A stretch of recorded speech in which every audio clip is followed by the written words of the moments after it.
everyone, welcome to Chrysalis on the Couch. I'm Kay, a Chrysalis Tutor, and I'm going to be your host for today.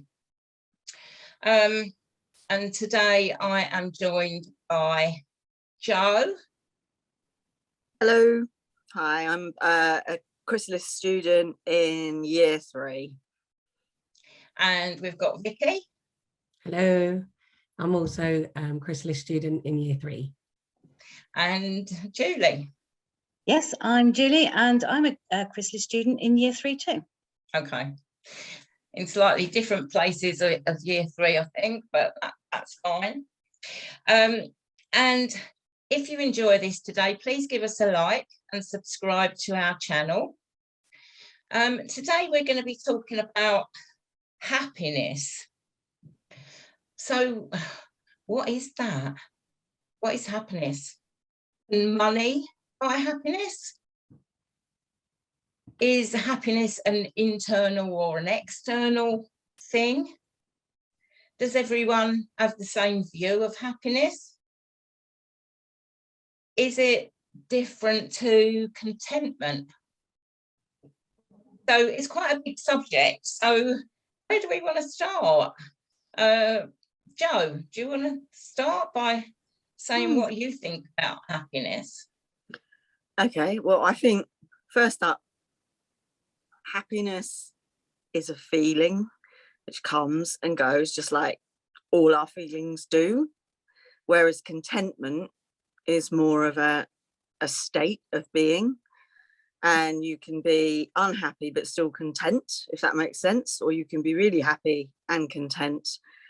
And I think that, you know, happiness it's one of those things that we expect a lot of this in this life. Like there's a sort of almost a sense of entitlement these days. You have a right to be happy. I don't think it's necessarily a human right. It's nice to have, but it's not something that you're entitled to at the expense of everything else. And I think it really comes from inside. I think it's about, I think, well, happiness, I think, can be got from lots of external things, you know, little joys, little things, whereas contentment is more of a state of being, and it's more something that comes from being self-aware and self-accepting and still being able to see the joy in things, even if everything's not right. So I think they're two very different things. Happiness fleets, contentment is more permanent. That's my thoughts. What do you think then, Vicky? Do you agree with that? Yeah, I do to a certain extent. I think excuse me, happiness is something that yeah, it is a feeling, and it's something that we feel, but and it's monitored by a lot of different things, like you saying, external sources, etc. But ideally it comes from within, doesn't it? And it comes from us, you know. And I think, you know, there's a lot of different, you know, other external things that can trigger happiness or trigger sadness or trigger these different emotions. But I think you know, it does definitely come from inside. You know, what makes you happy? You know, why are you happy? What makes you happy? You know, like you say, some things can make you happy, some things can make you content.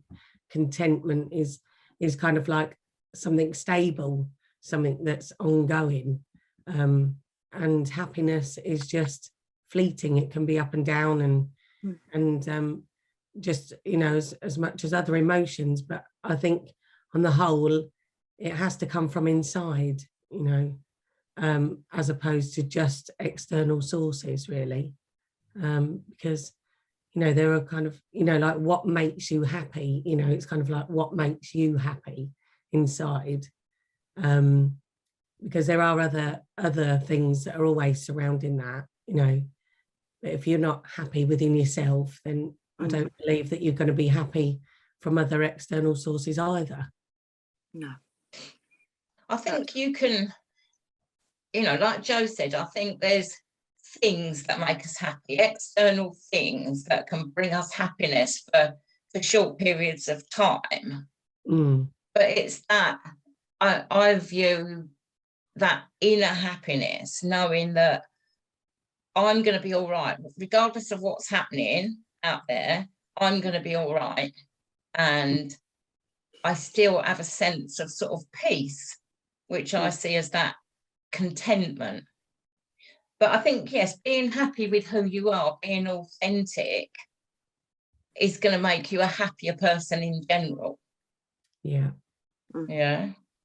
What do you think, Julie? Yeah, I mean, I think happiness means a lot of different things to a lot of different people. And, you know, like we've said, is it money that makes you happy? Probably sometimes, but not every time. And I think it needs to come from satisfaction, like you said, Vicky, within you. You know, I'm satisfied with what I've got at the moment, but for others, that might not be right for them. And how do you measure happiness? Because we put a lot of pressure on ourselves to be happy, when being okay might be what we strive for, rather than this euphoria, this happiness. Because is that something that makes us more anxious? Do we have to have what somebody else has because we see them being happy and I'm not happy? So actually, if I get what they've got, that'll make me happy. But it doesn't. It's like, goes back to what you said, Kate. It's about you being happy with what you've got inside, how it's making you feel. Because if you're positive, then positive things happen. And we all get a little bit wound up about what we should have in life, what makes us successful, and who's judging that, who's judging us, or are we judging ourselves?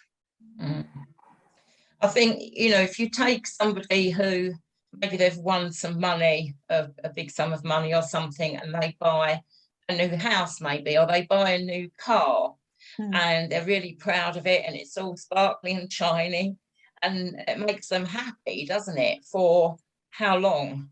Maybe a month, a couple of months even, and they look after it, and they clean that car, keep it all shiny, and it just becomes a car, and it doesn't really give them that same sense of happiness. And then people are looking for the next thing that's going to make them happy. And that's probably because there is a lack of that internal happiness, contentment, isn't it? You know, they're seeking it outside of themselves. And I know we always say set goals. Do we set goals for happiness? Because once we've achieved that goal, like you said, the new car, okay, we're not satisfied then, are we? Because we want the next new model, or, you know, we want the next bigger house. We want to go to 3 bedrooms because I come from a 2-bedroom, and that's going to make me happy. But I just think we get caught up with what makes us happy instead of what, like Joe's point, it's the feeling, not, you know, the objective, or the object rather, that makes us happy. We should be thinking about the feeling, about what makes us happy. And I was kind of reading up about, you know, what makes people happy, and it was saying, you know, find the joy in the little things, smile, you know, meet your friends. That's what makes me happy, not necessarily the new laptop, the new shoes. And everyone's going to be different in what makes them happy. You know, I look up at the sky and the cloud formations and imagine there's a whole new world up there and all these wonderful shapes, and, you know, it's my own little village up there. And that makes me really happy. The smell of cut grass or incense that I have going in the house, that, you know, that's just something really small that makes me happy. Having a coffee with a friend, you know, they're just little things that they're just fleeting moments, but they make you happy for a while. And for other people, it's going to be totally different things that make them happy, isn't it? Sorry. No, I was just saying, should we not then aim for having some happy moments every day? Yeah, definitely. I've actually got a sign in my house that says, do one thing every day that makes you happy. And I kind of live by that, really, because I think if this day was my last, would I feel I've kind of not accomplished, or would I be happy to pop off the mortal coil, like, you know, because, you know, am I happy in that moment? You know, yeah, I am. You know, I've done some good things. I've had, you know, I feel quite grateful about life and stuff like that. So I think about happiness like that, you know. So I kind of like think every day, have I done something that's made me happy today? Yeah. Yes, I have, you know, and on the whole, 9 times out of 10, yes, because, you know, there is, I try and see the positive in a lot of, you know, naffness. There's negative out there as well. So I think, you know, you kind of like just try and find that little bit of positivity in whatever's happening in your day, because it's not always great every single day, is it? But I always try and look at that and think about that. And I always have these like affirmations or little sayings around the house to kind of give you that motivation of that feeling, you know, of happiness, like, you know, or to remind yourself, have you done that one thing that's made you happy today? You know. Yeah. What makes you happy, Jo? What makes me happy? Those little things, you know. Yeah. Oh, lots of things. You know, obviously the natural world, the room spray that I got given from a really nice apothecary, which I just sprayed in here before I started, the smell, food, wine, coffee, anything. It can be just anything, a bit of sunlight. But I was going to say that I think there's a fair amount of I don't know, sometimes feels a bit of snobbery around happiness these days, or maybe snobbery is not the right word, but a sort of worthiness about what's allowed to make you happy and what's not. And I think that to sort of just completely diss off like financials and say, oh, well, money doesn't buy you happiness. I'm not saying it does buy you happiness, but it can buy you security. And if you're a person who's experienced a lack of that in the past and so on and so forth, you can get a lot of peace and contentment and happiness from that security. Equally, you know, one woman's woodland walking around and going, wow, look at nature, look how beautiful it is another woman's handbag in Harrods handbag haul, you know. And I'm you know, just because somebody has a thing about Gucci handbags doesn't, I think there's a sort of a tendency, do you not think, in the modern world, sort of diss that, oh well, that's, you know, that's not real happiness. But actually maybe for her it is, and maybe she doesn't need the next one all the time. Maybe she just is an aesthete, and maybe she just likes seeing beautiful things, and maybe she finds that beautiful, and just owning that one handbag brings her a lot of happiness. I'm not saying that's me, but I'm just do you know what I'm saying? Yeah, I think that there is a kind of the judgment, doesn't it? Us judging other people on what our happiness is against theirs. And you know, if we judge everybody by our own standards, because I'm not going to lie, I do like a nice handbag, you know, and you know, if you've worked hard to get that and that was your goal and that's made you happy, then tick. But for somebody else, it would seem quite frivolous. So it's the judgment as well. You know, if we can take the judgment out of people's happiness, then you know the world will be a nicer place, surely.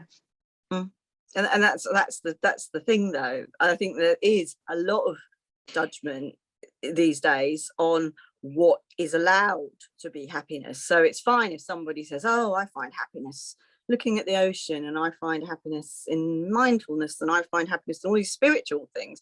All I'm saying is that for other people, happiness in things, external things and money and things like that, I think can be just as great. But our society sort of disses that a bit.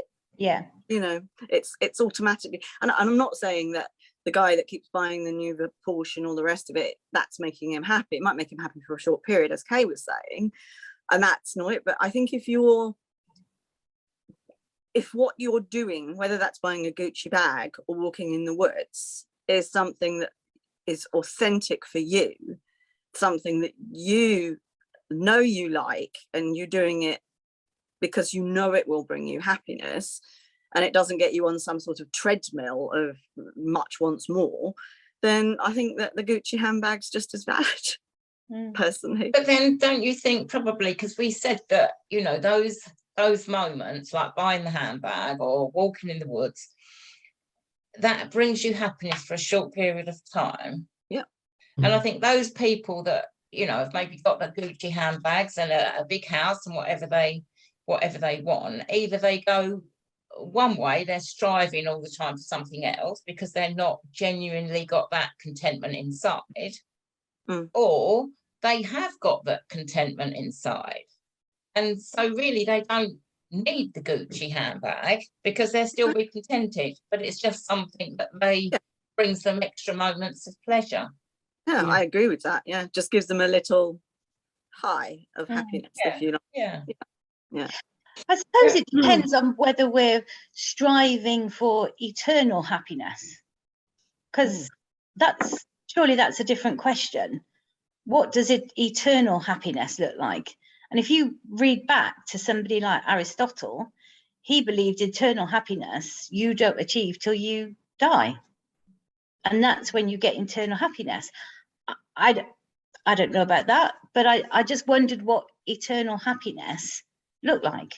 I mean, I don't think we can be happy all the time, can we? Every moment, every day. I mean, life here, I get his point, because my beliefs, you know, when we die, we go somewhere much nicer, where it's all love and light. And so, yeah, we are going to be happier there than we actually are here.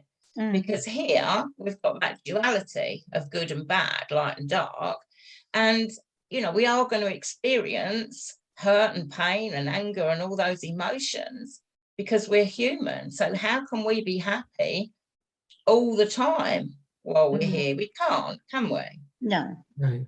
It's appreciating those little things and being as happy as we can, as much as we can. I mean, there are things that I think, you know, like, equally, I am like the Gucci handbag lady. I do love a bit of designer myself, but I equally, It's got a Porsche. I don't like to brag about that. Okay? So this is the thing. I think, just talking about that, like, briefly, one of my friends said to me, do you know what? You should be proud of that. You work really hard and show it off. I'm not kind of like a showy person like that. Yeah, I'll drive a Porsche, but for me, I wasn't one of these people that would like to put it everywhere because, oh, look at my Porsche. And because, again, it's kind of like a society thing, you know, oh, look at that, you know, the judgment kind of thing, I think, comes out there. So I can look at that every day and think, yeah, I love my car. I absolutely love it. You know, I'm very proud of it. I love it, you know, and that makes me happy, you know, because I can look at material objects every day and say, that brings me happiness, you know, or that will bring me happiness. That brings me happiness. There's a lot of things that I think I'm really proud of because that brings me happiness. And I feel accomplished by that happiness as well, because there's other things that come alongside that, you know. I feel like I've achieved something or I've accomplished that. Yes, I'm proud of that. And that brings me happiness as well, you know. But equally, you know, like, I went out for lunch with my mum and dad the other day and spent lovely time with them. And then we saw 3 robins just sat outside where we were, you know. And I thought, that's wonderful. That's made my day, you know. That has brought me happiness, you know, equally as much as looking at my lovely car. You know, that brings me as much joy. So, you know, I think you can be the person who loves the designer stuff, and you can be the person who likes walking barefoot in the forest, you know, you know, and those things can equally give you as much joy. You know, obviously it's in a different way, because the material objects are something that makes you feel happiness from something you've achieved or that you've accomplished, like you were saying, Julie, as a goal. Whereas other little things like having a coffee with your mate, looking at, you know, seeing 3 robins just sitting next to you, you know, they bring you joy for another, you know, kind of happiness, just because that's a fleeting moment of joy, of happiness, of something that's truly touched you, you know, as opposed to something that you've accomplished. I suppose it's memories, you know, memories make me happy. And, you know, I know for me, I'm not very materialistic at all. They don't really mean a lot to me. So I'll see maybe, I don't know, a nice jumper or something I like and I'll buy it. And then 2 weeks later, I'll be like, oh, I don't think I like that anymore. And it all seems a bit pointless. Whereas, you know, the moments that I remember that make me smile all over again, when you were talking about walking in the woods, and it was the time when I came eye to eye with a fox. It was early in the morning and our eyes met and locked. Neither of us moved. And it was just magical, you know, and those sort of memories are just going to be with me till I die, you know. And so for me, things that continue to make you happy when you think about them are really great. And I suppose that for me, that, you know, those are animal connections, like swimming with dolphins and different places I've been on holiday, and little things that I've done with friends, and they stick in your mind. You know, they're very precious, I think, and so can bring you that continued happiness because you think about them. Yeah, that's like looking at videos or photos as well. Yeah, all those memories, you know. Because I was doing that the other night, and I was looking at videos of my son from when he was like born to how old he is now, you know, and thinking, wow, you know, I'm so pleased to have all these precious memories, but they're actually, you know, videos as well that I've got forever, you know. yeah. And you know, there's moments when you feel these different feelings of if you feel sadness or you're feeling a bit down or whatever, and you look at a photograph or you watch a video or you read a good book or watch a movie, you know, that makes you smile, and that, you know, can completely change you into that kind of happy frame of mind, you know. Joe just had a dog up there. That you dog know, brings me a lot of happiness. Yeah, you know, your pets can bring you happiness, can't they? Yeah. Mine bring me madness a lot of the time because they're crazy and I want to kill them. But yeah, you know, just stroking a dog can make you happy, can't it? Yeah. And do you know what's just brought to mind when you talked about memories? I had a friend who sadly had cancer and was in a hospice, and I used to go and see her, and she said to me, this was one of the happiest times when she was in the hospice. And I was like, how can you say that about when you know it's a place where you're going to end your life? But somehow she got to that state of happiness in what must have been a very traumatic time. And I think, goodness, I hope we can all see life like that, or see death like that, whichever way you want to term that. But I'd been friends with her for years, and we'd always say, oh, when we retire, we're going to do this, we're going on girly weekends, we're going to, you know, be the old dudes in going down Miami Strip in a thong, like, you know, those were our sort of like things that made us smile. That didn't happen, but I was glad to be able to spend that time. But I now can look back at that memory and smile. And I think a lot of people in hospices they come to that acceptance, and they are very peaceful and happy at the end. They've accepted their life. And I know for me, at the end of my life, which hopefully won't be yet, but I want to be able to look back, and I don't want to think, oh, I should have done that or I should have done this. I want to have those moments of joy and do the things that make me happy, even if they're only small things, you know, that don't cost money. You can still do those small things that make you happy, and get to the end of your life knowing that, you know, you've achieved what you can, you've done what you can, and you've had lots of happy moments. Yeah, and I think it just goes back to what we said about having those during the day, like you said, Vicky, one thing that makes you happy each day, and they can then become a collection of happy memories then. Mm. Yeah. Does anyone hold on to a lot of photos? I've got albums full of photographs because I think, you know, all those little moments you can look back on later in life, when maybe like if I couldn't walk or couldn't get out as much, you know, I can sit and look at all those, and there's so many memories there, and one photograph can trigger other memories, can't it, of other things you did in that place or with that person. And so you've got all these different memories, and it makes you smile when you look at them. And sometimes it makes you laugh when you look back and you think, oh my God, what was I wearing? What was I thinking? Yeah, look at my hair there. I think it's, you know, great that you, in this sort of digital age, you've got the videos, you've got them on your phone, you've got, especially when you've lost like parents or grandparents or sadly even, you know, somebody younger, you've got that memory, and you've got that opportunity to keep looking back and looking at those as well.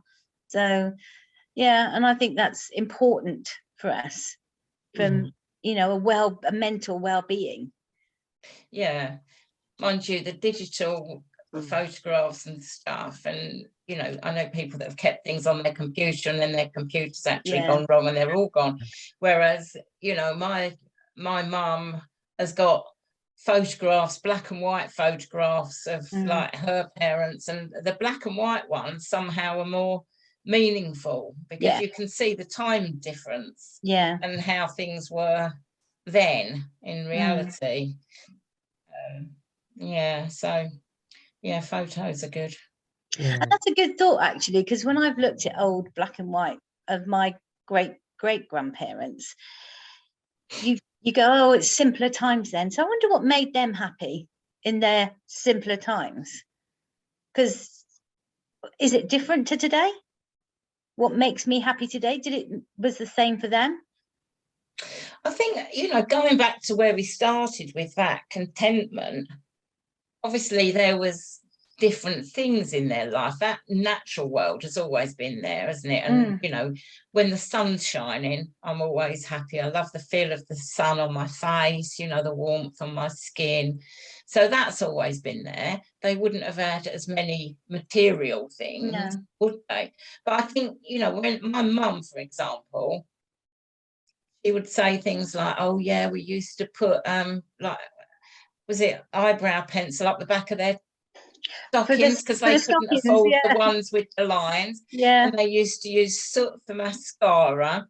And she's always laughing when she talks about those times, because it was, although it was difficult at times, it was fun. And she had a very close family, but I do think that like inner contentment is more about the person. And I think, you know, for my mum, she's that person that is naturally contented anyway, and so those little moments mean a lot, but she's internally happy with who she is, and therefore she's more contented in her life. So again, it comes back to that, the difference, doesn't it, between those little things that make us happy and then that inner sense of, yeah, everything's okay, even when things are not going well. Yeah. Do you think you can be content, though, even if you want to strive for doing more, you know? I think you can still be motivated. I think it's within us, isn't it, to want to achieve and progress, grow, really. It's that natural inclination to grow, try new things. But that's fulfillment, isn't it? We can still have that and be contented, can't we? But we're not. I think for some people, they're just searching all the time because they're not contented. If we are contented, it doesn't mean we've got to stop growing, but maybe it's not quite as important. Yeah. So you say naturally contented. You referred to your mum as nature or nurture? Well, it's so difficult, isn't it? Because I think, you know, it's that same old question we always come back to. I do think we are born a certain way. And I think you can be, even if your parents are quite negative, I know people that they're really positive. It's like they've come into the world positive.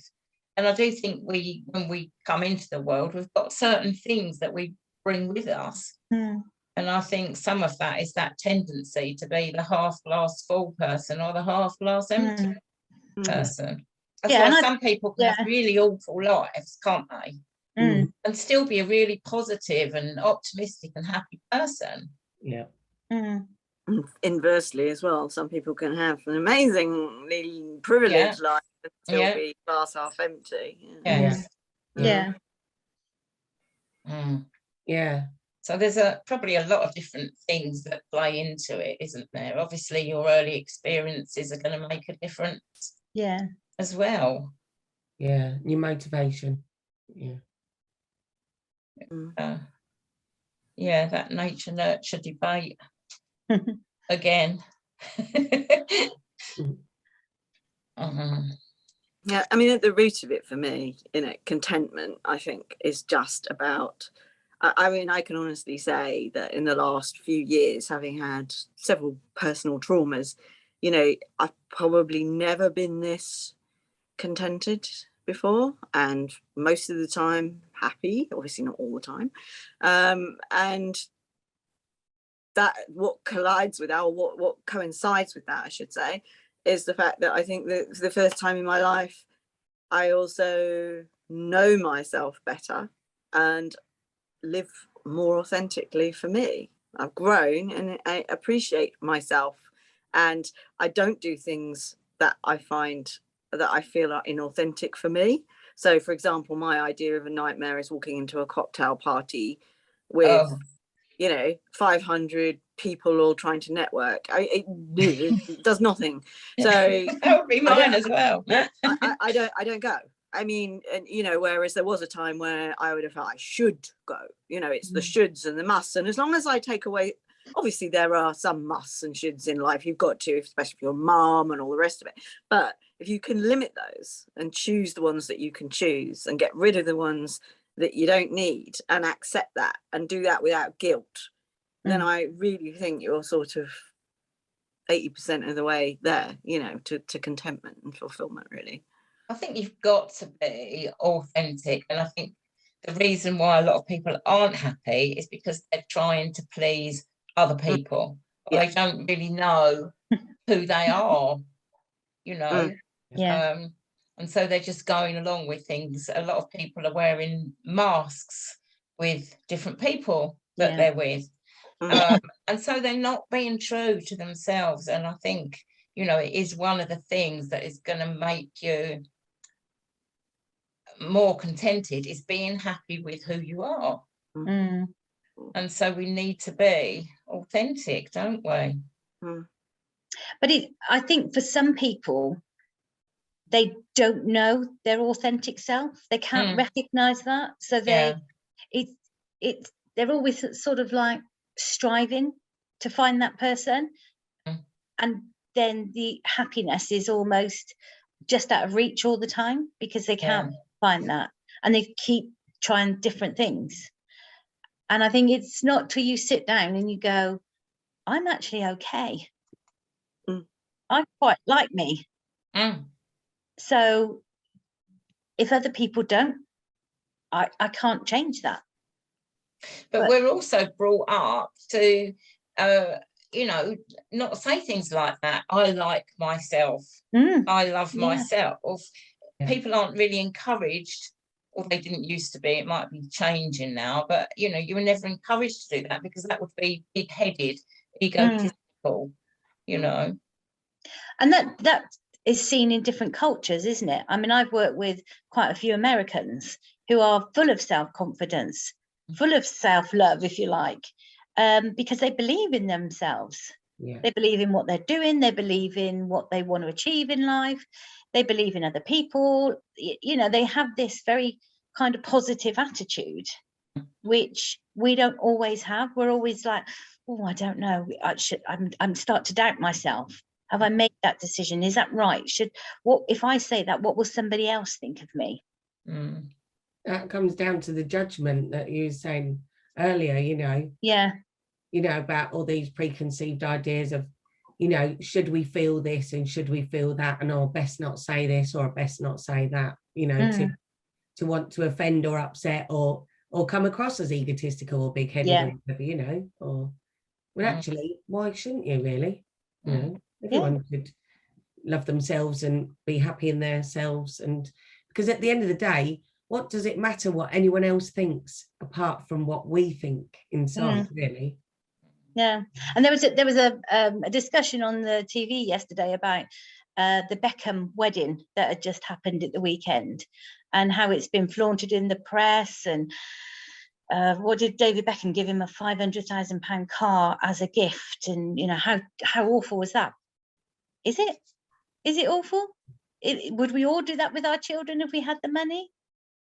And well, you know, I suppose that money to him is you know, a far lesser amount to us, isn't it? It's all exactly, it's all dependent relative, on what you've got in the first place. So yeah, but it just goes back to judgment. You know, if it makes them happy, I have no judgment on it. So do I want to read about it? No, not really.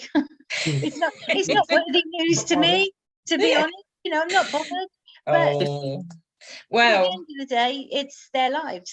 And you know, like we said at the beginning, does happiness mean something different to every person? Well, probably yes. So yeah, it's been an interesting discussion, but we've got to wrap it up now because we've come to the end of our time. And again, it's one of those subjects you could probably talk about forever. Never really come to a conclusion. I think happiness is a bit like the word love, because people can't define that really either, can they? No. So for now, we're going to have to say cheerio. If you've enjoyed this, please give us a like and subscribe to our channel. And look out for the next Chrysalis on the Couch, which will be coming soon. But for now, it's cheerio from us. So cheerio. Bye. Bye.